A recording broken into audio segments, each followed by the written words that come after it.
Tout le monde dans la gestion, les affaiblir, puis organiser des élections où la tricherie était en train de se préparer. Le piège du glissement était contre Tshisekedi, mais il ne s'en rendait pas compte. Dans le contexte post-électoral actuel de la République démocratique du Congo, les récentes élections du 20 décembre 2023 se sont révélées être une source de discorde nationale. Entachées qu'elles sont par des irrégularités et des fraudes d'une ampleur significative. Toutes les missions d'observation, les nationaux, les étrangers, les réseaux sociaux dans tous les bureaux de vote ont corroboré des faits alarmants allant jusqu'à qualifier le processus électoral de bâclé, de frauduleux, et le cardinal Fridolin Ambongo, qui n'a pas sa langue dans la poche, l'a qualifié, je le cite, de chaos organisé. Fin de citation.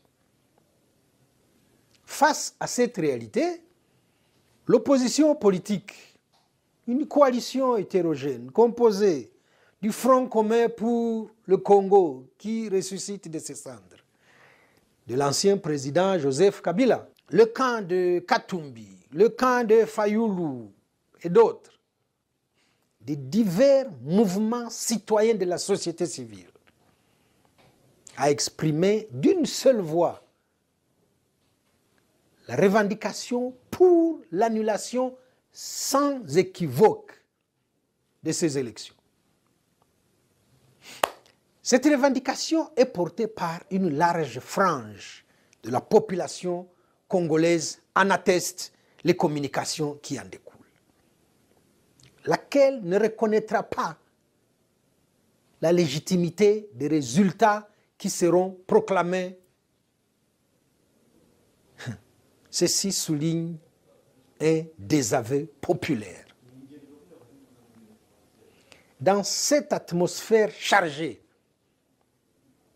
la perspective d'un report des élections était non seulement une nécessité, mais aussi comme une éventualité inéluctable.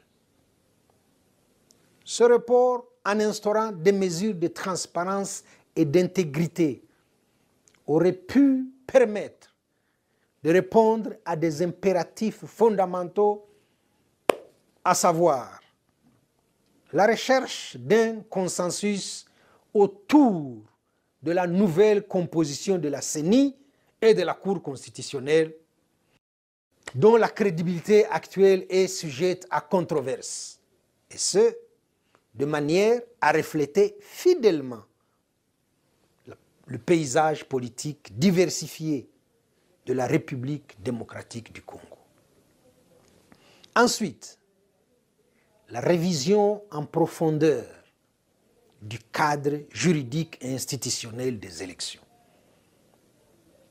actuellement entaché de lacunes, d'inadéquations flagrantes, pour ériger un système électoral robuste et digne de confiance. Ceci aurait permis la mise en place des conditions préalables à un vote effectif et libre. Conditions qui ont fait défaut lors du scrutin du 20 décembre 2023 pour assurer l'exercice transparent et sécurisé du droit de vote à tous les citoyens congolais. Mais ils seront les grands perdants de ces élections. Encore une fois. Toutefois, le président Tshisekedi, en orchestrant ce scrutin chaotique, semble ouvrir la boîte de Pandore de la politique congolaise. Il vient de rater encore une fois un rendez-vous avec l'histoire. Plutôt que d'accéder à cette demande, somme toute légitime et fondée, il a manqué de stratèges autour de lui pour une séance d'explication des bienfaits du glissement. Mais son parti, l'UDPS, déjà en position minoritaire au sein de ce qui reste comme Union sacrée, souffre atrocement d'accusations de tribalisme exacerbé, d'abus de pouvoir, si pas plus. Le glissement pourrait voir sa situation se précariser davantage, je conviens. Le report équivaut à un double tranchant. D'une part, il promet un dialogue constructif en vue des réformes institutionnelles. Mais d'autre part, il pourrait déclencher une dynamique de fragmentation politique.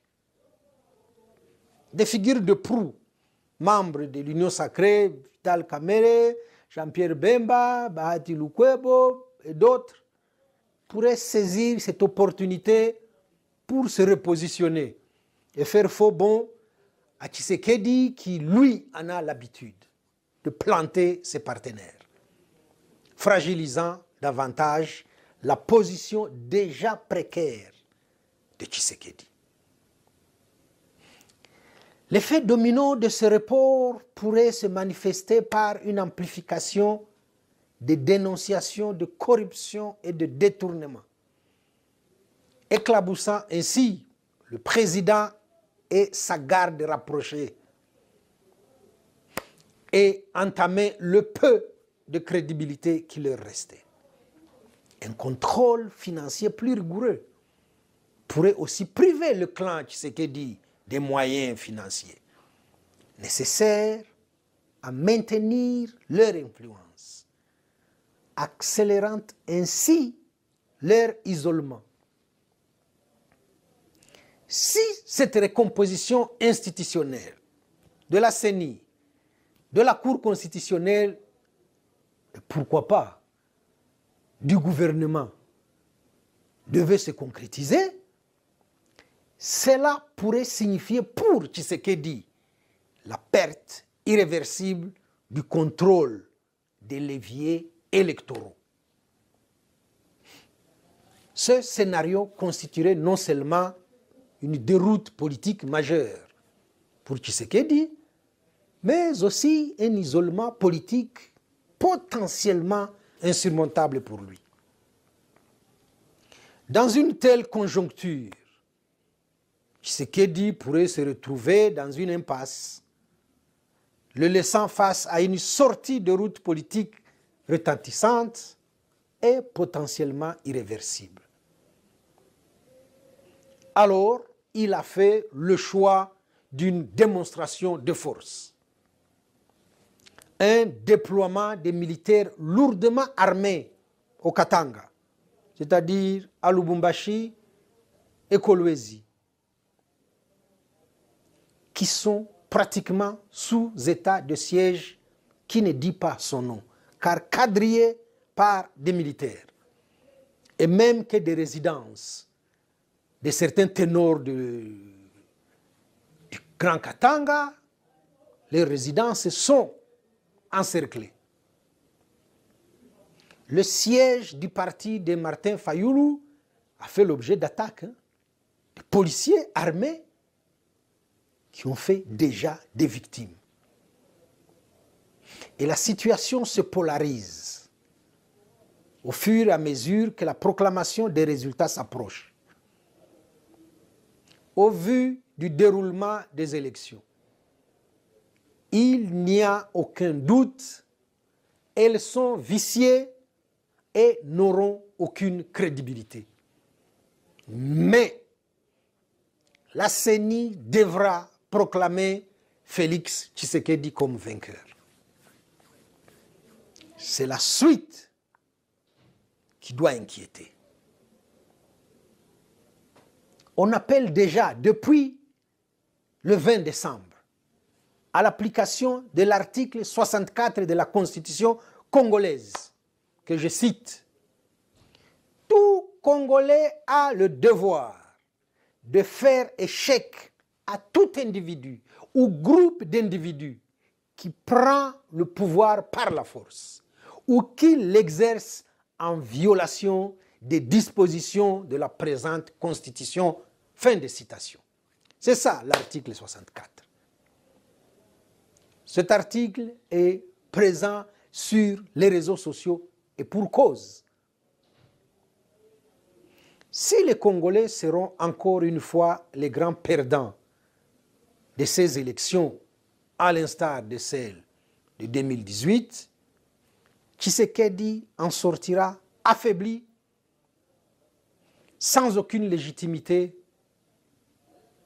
et pourrait entraîner son pays dans une spirale de violence dont les signaux sont déjà palpables. À Kinshasa, à Lubumbashi, à Kolwezi, pour ne citer que ces villes-là. Peut-être qu'à la moindre escarmouche de l'opposition, il faudra lire sur les lèvres de Tshisekedi. À bon entendeur, salut.